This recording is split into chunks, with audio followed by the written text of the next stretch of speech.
Dr. Graham, this gets into the angel investing. As an angel investor, when evaluating equity investments in early stage companies, what are the top 3 to 5 things you look for as an angel investor? Good afternoon, and thank you for having me this afternoon. When evaluating equity investments in early stages, what are the top 3 to 5 things you look for? You know, when these questions were shared with me, I fairly quickly know, I very quickly know what we look for as investors. First and foremost are the people with ideas. In fact, we take that most important factor a step further, and have done so recently. We had a young man from the Raleigh area come to us in this building just a couple of months ago and present a couple of ideas he had for investing our money in his vision. And although we didn't agree with his vision, we were very, very, very attracted to him as a leader, not as a salesperson. And it's important for us, for me as an angel, and our group to make that distinction. We don't look for salespeople, we look for leaders. And this young man was such a leader. We could see a team following him. We could see him becoming the catalyst for a very successful organization. We're just uncertain about the idea that he currently has. So first and foremost, the most important thing that we look for is the individual, the one person coming to us with an idea. We then secondly look at the team.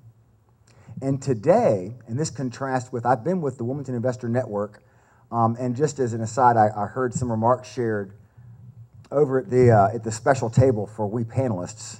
And by the way, I did have a certain feeling of disappointment in this entire group that you had to go so far down the list of prospective panelists to choose me. You know, it's like I'd like to be a member of any club as long as the club wouldn't take me as a member. I am happy to be here. That's my useless joke. Anyway, we were talking about the need to not pitch our teams. Well, the Wilmington Investor Network is a nonprofit organization. We can always use new blood, and we're not just after investors for the financial wherewithal that frankly they must bring to the Wilmington Investor Network, or they cannot be a member. What we need more than anything are ideas, new ideas, because what we offer to prospective groups that bring us ideas for investing is not just our capital, but our ideas as well. So when we evaluate equity investments, we look at the leadership potential of the primary person bringing us the idea, at his or her team that is working with them. Of course, we want them, as Brad and Mark shared earlier, we want to see that their family and friends have skin in their game. But now, more so than 4 or 5 years ago when we first started, we actually are starting to look for some generation of cash flows, not necessarily positive cash flows. Of course, if a business person has access to organic growth, they're going to use their own money to grow their business and not share it with a group of angels.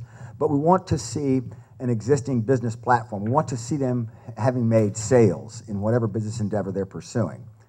We don't want to just look at an idea. We've invested in a couple of ideas over the past few years, and none of the ideas have worked out. We've had a couple of firms, or 3 or 4 firms, go away. We've probably invested in 6 or 8 firms that aren't necessarily on life support, but that aren't really generating a profit. And we have 3 or 4 firms we've invested in over the years that, that are doing, we think, fairly well. I think the Wilmington Investor Network, we try to invest somewhere in the low 7 figures each year. 2009 has been a tough year, and I'm not sure we've crossed that threshold yet. But as we look for factors that influence the desirability of a firm being presented to us, of course, we look at the people, we look at the team, we look at the skin in the game, and today we're looking for not just an idea, but an actual business endeavor that is meeting with some success in the marketplace. When you and I met, you had mentioned that business valuations are much lower in our current climate than they used to be. When determining business valuations, key factors include things such as the discount rate, the payback period, and the revenue and profit projections. So the question is, are the lower valuations because investors are less optimistic about the revenue and profit projections, or because they require a higher discount rate and a shorter payback period, or a combination of all 3? Thank you, Dallas. That's a great question. I share in my classes, and when I'm asked to speak in other environments and in other venues, I often like to bring my favorite piece of pedagogy to the room, and that is that the value of any productive asset, whether it's a a shopping center, an apartment complex, a share of stock, a bond, or my favorite example, a Subway sandwich franchise, whatever that productive asset is, its value is a function of the income streams it generates, discounted at some rate R. It's V equals I over R.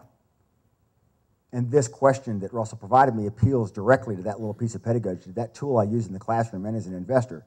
And the thing that's important to maintain as I contemplate a response to, the reasons for the lower valuations, I need to maintain a holistic kind of macro 50,000-foot perspective, and that is that there are a lot of deals out there competing for every deal right now.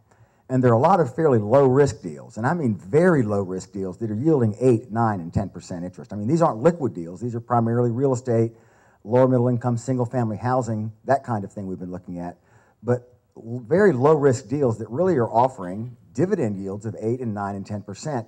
In that environment, those kinds of returns that were 3 or 4 or 5 or 6%, just 2 or 3, 4 years ago, in that environment, the deals that are being brought to us by business people trying to grow their businesses are competing with those higher prospective returns and with even holding income, prospective income flows constant, the numerator of that function, V equals I over R.